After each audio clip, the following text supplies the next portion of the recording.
guys, thanks for staying with us and welcome back to another wonderful moment of fun. We give you everything sport and entertainment from fans reaction to pre-match and post, and of course, in that match, I have AY Baba here with me and Official Ola. It was a pleasure. Two senior men. I did. Official, Bro. how your side? Oh, Well, good, as man. expected, the order has come to a dramatic ending with Spain emerging as the winner. And funny enough, as you'd expect, the FIFA ranking, it don't drop. Yeah. It don't drop. Official, As it should be now. as it should be. Make I start with you on this one. You don't see the dropping now. Yeah, I saw the rankings. How you see them? Some surprising names in the rankings. Well, I think before we expand it to the world rankings, I think it's the African one that is That's concerning for that's us. more touching to us. Yeah. Morocco continue to set the pace. Actually, They they are, did well I think now. sixth in the world and the Yeah. first in Africa, as it should be. Yeah. I think at the end of the day, we're the last man standing in Africa. So it's Yeah. safe to say as to the reason why they are sixth in the world and everything. Coming to the Super Eagles, then I think Senegal, Egypt, then Nigeria, right? Nigeria fought, yeah. Yes, Nigeria is fourth. And We we're drop who? Nigeria. Nigeria, no? We didn't drop. We're still maintaining 26 in the world. In the world. In But the world. In Africa, we dropped from third to fourth. You understand? Because of the surprise matches Egypt play, the surprise performances they dropped in this AFCON. I will tell you for a fact, when I saw the 10 African countries, I was putting Egypt like around 7 or 8. You understand? Probably below the likes of above the likes of Cape Verde. And I'll tell you that they were surprising. They had their grounds against Argentina. They had their grounds against the likes of Belgium. You understand? Qualifying from the group stages with good margin of goals. You understand? So it's safe to say the reason why they are above us in this regard. But in the world ranking, we still maintain 26. Above all, it's a good one for us, considering the fact that we did not participate in the World Cup. And I will tell you for a fact, I saw the reason, and I now see the reason why Eric Scorsese took that friendlies. Very, very important. The Poland one and the Portugal one. The Poland one, we managed a draw. And the Portugal one, we lost narrowly 2-1. Yeah. So it's in that effect that, okay, we're able to compete. That's why we are seeing this ranking. Well, it's still a good one. Anyway, what's your thought on this? Expectedly, I saw it coming.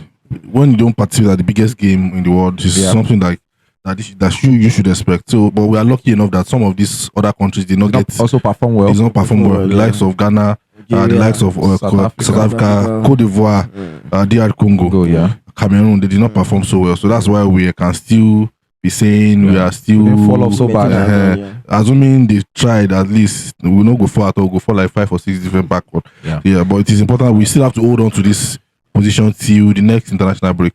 September. Yeah, which is September. So it's subject to change in the next national break. Definitely. Yes, definitely. Yes, Every they international are window. updating it as far as the World Cup ended yesterday. Now the ranking is out today, so they are updating it swiftly. So it is a good one for us. I think subsequently we should not sleep on qualifying for the World Cup next time. That's just what it means. So some people have have the sentiments that if we were at the World Cup, we will not be as bad as some of these World Cup. But you never can tell if you are not there. We are just assuming that we are better than some of these countries, but we are not better if we are not qualified. You understand? You get what I'm trying to say. So this is what it is at this point. We can still hold on to something. Morocco better than us. We cannot argue Definitely, that. 100%. Senegal second better than us. We cannot argue that. Egypt actually proved it himself. Don't forget that we drew this Egypt in the AFCON. And then we beat them to the bronze medal. That's why we were slightly edging them before in the ranking. But now that Egypt has gone to the World Cup, he has proved that he could contest with the like of Argentina. Compete with the like of Argentina. That's why we are seeing this upgrade. So shockingly, surprisingly, Nigeria still holds the fourth position. And I look at people that are under us: Algeria, Cote d'Ivoire, DR Congo, Cameroon. This one just follow people go World Cup. They just escort people go there. Anyway, if you assess this based on the World Cup now, people are thinking that Egypt that play Argentina, which is a more formidable team, should be ranked ahead of Senegal. Yeah, but don't forget that this Egypt also lost to the same Argentina. So you didn't pick any point. You don't pick points when you lose. It's only when you draw or you win. A big team, that's when you pick points. So when you lose, you don't pick points. So they still believe that Senegal and Morocco, when you look at the way the teams have been in Africa, you look at the exactly. AFCON. The AFCON is also in yardstick because they backdated so well. So it's not just the World Cup alone. So the friendlies. Senegal is still better than Egypt if you look at it on paper. So it is not just based on the World Cup alone. If it's just on the World Cup alone, we will not even be here at all. Yes, we will not be here. We will not be here at all. That's like about Nigeria. Because we have to talk about the 10 countries that qualify. Because don't forget that DR Congo got at least some surprising win too. You get it. Draw against Portugal. Which is a very good one. Ghana too got some surprising results and points. So, but they still looked at the way the strength of those teams are in Africa. Yeah. That's why we are seeing Morocco and Senegal still edging the likes of Egypt and some other countries out there. Official anyway, before we go, I think it's important we branch the world side because Nigeria still maintain the same position, 26th in the world ranking. Yes. Even when we no go for World Cup. Yes. I think I'll give a shout out to Eric Oshel in that regard. It's one of the main reasons why we maintain that position in the world. Those matches was very, very important. They're very, very important. As at that time, I did not clearly understand what he was trying to do. When he released 2 different lists, he said one is for the Unity Cup. It's as if he saw this coming. And that is what a coach should be. Foresight. Having a foresight that, okay, the next window before the September, the players need to have this high morale. You understand? Knowing fully well that they are the 4th team, 4th or 3rd, as at that time we have not seen this ranking, knowing that they are still one of the top 3-4 teams in Africa, shows that, okay, whenever we go to international break, we should be able to do something. And in the world, we should still be recognized. So I think I'll give kudos to Discussion in that aspect. So in giving kudos to him, I think I have to also, because when he said it the last time, right, he's going to take some of this international break serious. Now we are seeing the effects. So that's why we are saying, let us tie him down. Let us tie him down. If he goes and we are looking for all these coaches that will be paying 4,000 monthly, this is what it is. 4,000. Is it 4,200 pounds or dollars?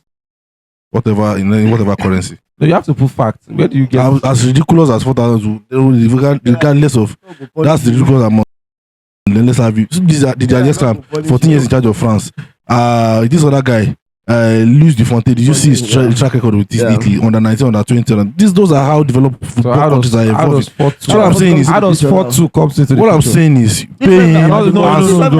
Pay him well. Have they paid Eric Oshel 4-2 ever before? Pay him well. That's what I'm saying. Just pay him well. Why you putting price to it? Why? I just say that I remove the price. Let us pay him well. Pay him accordingly. You have a different agenda. You get different agenda. Finally, before we go, I think I also want to say one of the most important and positive things from this ranking. I'm talking about the world aspect, because if you are looking at this transfer window, it has not really favored Nigerian players in terms of getting big moves.